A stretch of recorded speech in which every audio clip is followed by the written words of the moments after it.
สบายดีลูกค้าเมื่อทุกคนเนาะที่ติดตามหาสร้างรอดเนาะ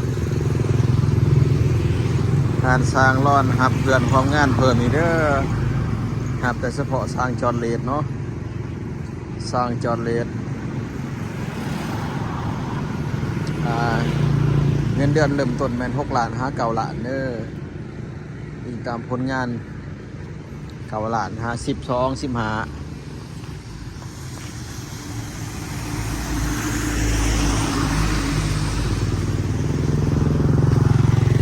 อยู่ที่ผลงานของสร้างเด้อถ้าเป็นสร้างมันเงินเดือนสูงเด้อพี่น้องเด้อเน้นสร้างเนาะตอนนี้ครับสร้างจอดจะตัดเลดอยู่เด้อ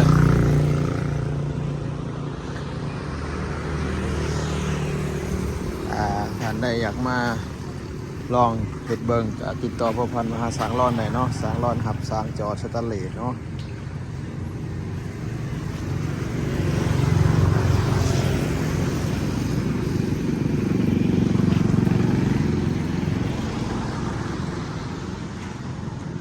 ท่านใดสนใจ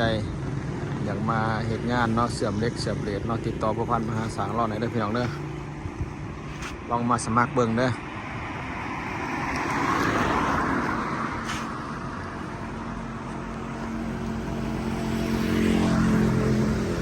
งานสร้างร้อนทำจอดเล็กจอดเลสเนาะท่านใดสนใจอยากใส่บริการติดต่อพ่อพันธุ์มาได้เด้อพี่น้องเด้อ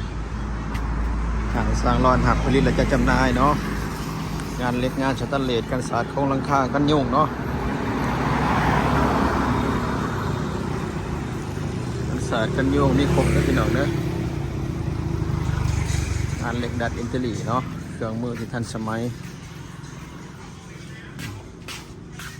ท่านใดสนใจอยากใส่บริการติดต่อพ่อพันธุ์มาได้เด้อพี่น้องเด้อ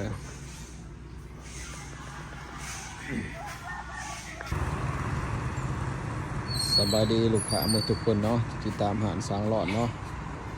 หารสร้างรอดหับสร้างเขินเนาะหับสร้างจอดสแตนเลสด้วยพี่น้องเด้อท่านใดสนใจอยากจอดสแตนเลสเนาะมีพื้นฐานทางด้านเลสเนาะติดต่อพ่อพันธุ์มาหาสร้างรอดได้เนาะสร้างรอดหับสร้างเลสเด้อสร้างจอดสแตนเลส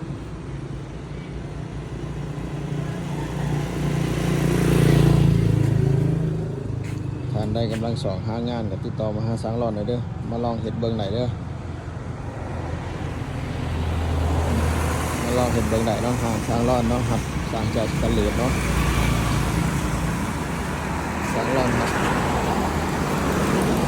งานเล็กงานสแตนเลสเนาะกันสาดโครงหลังคาเนาะห้าวระเบียง